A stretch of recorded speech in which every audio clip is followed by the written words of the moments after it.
Hey guys, it's Matt Miller with American Wire, and today we're looking at this clip of Donald Trump absolutely going scorched earth on this liberal reporter after she tries to set a trap for him. He doesn't take the bait at all, and he actually puts her right in her place. You gotta check it out right here. We will have a crime wave like you've never seen before. Immigration is down. Why is this such a big topic for you right now? Well, immigration's a very big topic. Take a look at all the crime that's being committed.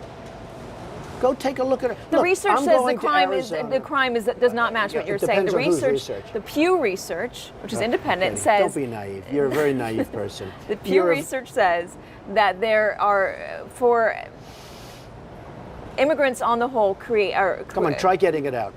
Try getting it out. I'll get it out. I mean, I don't know if you're going to put this on television, but you don't even know what you're talking about. Try getting it out. Go ahead. Immigrants commit less crime than U.S.-born citizens. Okay. There are less immigrants in our jails than. You know what? Number one, I disagree with it. Number two, whether it's true or not, illegal immigrants. I'm talking about illegal immigrants. I'm not talking about immigrants. I'm talking about illegal immigrants. I'm an immigrant. You're an immigrant. We're all immigrants. Illegal immigrants commit less crime other than coming through illegally. I'm talking about illegal immigrants are causing tremendous crime, and nobody wants to talk about it. And that's why Fox, at least Fox, and you won't leave this perhaps, but at least Fox is being honest because they're now talking about it big league. And if I didn't bring up the subject a number of weeks ago, we wouldn't even be talking about illegal immigration right now. So illegal immigrants do commit crimes. Not all of them, not every single illegal immigrant, but there's massive crime coming across the border. And because we're not keeping track of who is coming across carefully, and we're not documenting them, and they're easily sneaking into the country in massive volume. This is a major problem because there's human trafficking going on, there's drug smuggling going on, and there's all kinds of other things that we don't even know about because our border is wide open. Any crime committed by somebody who isn't legally here is a crime that was preventable by controlling the border and vetting who comes into this country. So of course, all crime is bad, whether it's committed by an illegal immigrant or a domestic-born citizen. If they're a criminal, that's all bad. But we could have prevented criminals from coming into this country by just more carefully measuring and keeping track of who comes into this country and controlling who comes into this country. The vast majority of immigrants and illegal immigrants even are not criminals. They're not committing crimes actively, other than the crime of coming here illegally. That kind of right off the bat makes them a crime because they're makes them a criminal because they're illegally doing that. But it's not to say that they're all violent people or that they're all smuggling drugs. But the cartels and the actors that are taking advantage of our wide open border are getting away with literally murder. And Trump's trying to say that this is all preventable. We could be doing more to take control of this situation. And Biden and at this time Hillary Clinton just had no interest in it. So anyway, that's the point. That's really the point here. When the left says Trump's a racist and he's calling illegal immigrants criminals or animals, which when he said that, he was referring to MS-13, specifically a violent, bloodthirsty gang that was smuggling, human trafficking and smuggling drug paraphernalia across the border. That's what you need to point them to. What did he actually say? And here we're seeing uncut what he actually said. Let's get back to the video. If you found out that you had an illegal immigrant working for you and they were a hard worker, how would you treat them? I think that I would treat them I'd have to tell them, you have to go back, I think, What if they were supporting their family? I would probably tell them you have to go back. I mean, they're illegal immigrants. I'd probably say you have to go back. They're helping. Do I like doing that? No, I'm a nice person, believe it or not. I mean, I have a heart. But I would probably tell them you have to go back. Look, we have anywhere from 11 to 31 million. Our country doesn't even know. Can you believe the statistics are from 11 to 31 million illegal immigrants in our country? We don't even know. Okay, we don't even know. Nobody's able to tell me the number. It used to be 11, now they think it's 31 million. Nobody even knows it's a very sad situation. But you have to create a strong border. And if I didn't bring this up, we wouldn't even be talking, it wouldn't even be a subject. So she tries to personalize the situation and bring up and make it personal and make it emotional. Trump, I mean, he doesn't want to look like a hypocrite here, and he's saying, that he would have to tell them that you would have to go back. You'd have to go back to where you came from. You came here illegally, and that's not right. And I think that that's a good response because there are so many people who are going through our immigration system legally and the right way.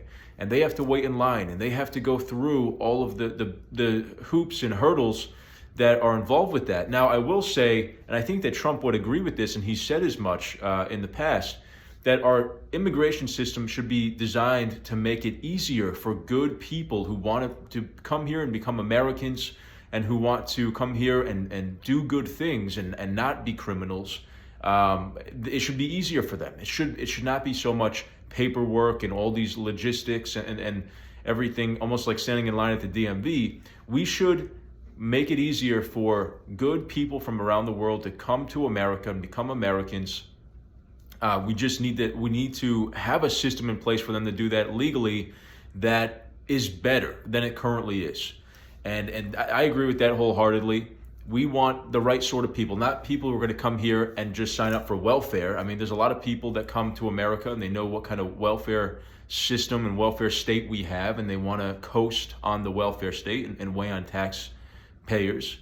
And then there's other people who want to come here and do nefarious things, whether they're into drugs or terrorism or whatever. So we just need to, even if that's a tiny, tiny minority of the people, and I think that it is, I believe that it is, most people are good people. We need to have a system in place that weeds those people out first and then lets the people in who are going to be a positive force for America. How high would the wall be? I will make that wall impenetrable, okay? Impenetrable. You don't have to worry about how high it'll be. And Mexico will pay for that wall. Thank you. Thank you very much. I really appreciate it. Thank you. Great honor. Okay. It's fun when you, Well, it's fine.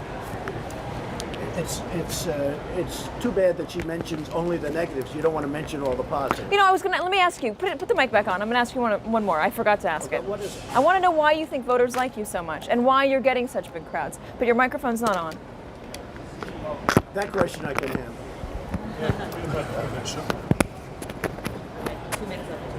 We have 2 minutes left to tape. Go ahead.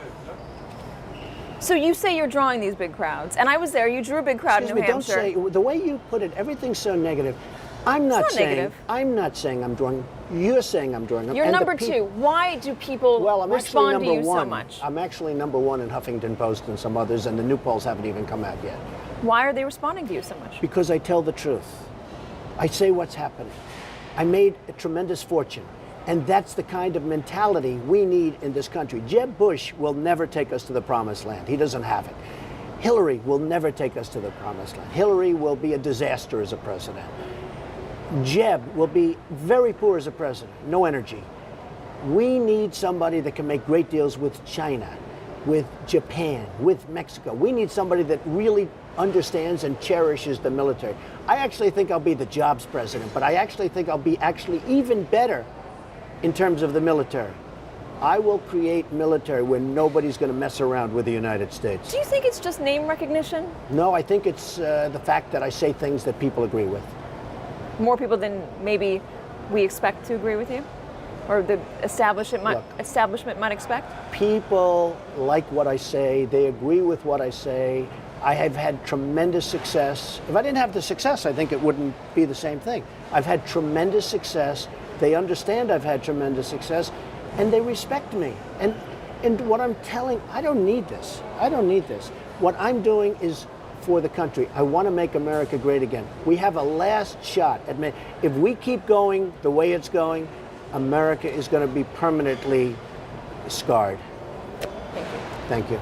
So Trump said it right there, 100% correct. Trump has a message that identifies with the majority of Americans, blue-collar Americans who work for a living, who are not part of the elite class that we see in Washington, D.C., or in academia, or in the media, or in Hollywood.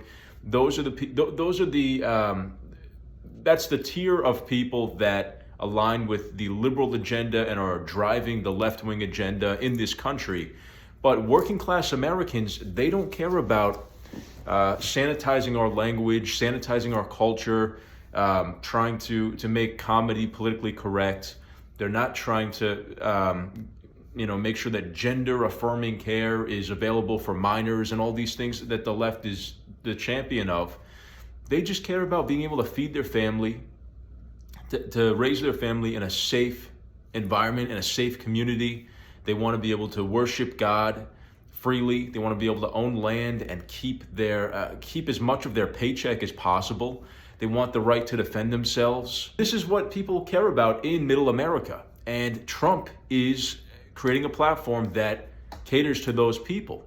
He hears their concerns, he hears what their interests are, and he is serving that demographic of people, not the elites, not the woke clowns in Hollywood and what those people care about. I mean, not those people, they fly around in private jets and they have 19 cars in their collection, and then they're out there talking about climate change. We got to save the environment. You need to lower greenhouse emissions. Those people are clowns and they lie right to your face. Trump says it like it is. A lot of times he doesn't say things in a very polished, polite way, but you know what he's trying to say because he's very transparent, he's very unfiltered. He's just speaking off the cuff. He hasn't rehearsed this.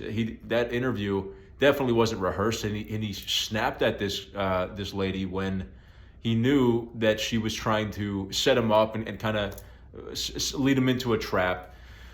And he wasn't gonna take the bait at all. I hope we see more people like Tina Forte, Matt Gaetz, Marjorie Taylor Greene, Lauren Boebert, who have this kind of raw, unfiltered way of speaking, and they're going to just speak the truth unapologetically. I want to see more of that. I think that that's what our politicians should be. I don't want our politicians to be lying to us through their teeth and phony smiles and pandering messages. That's over. Leave that to the Democrats. Anyway, let me know what you guys thought of this clip in the comments. If you liked the video, please like and subscribe, and I'll see you in the next video.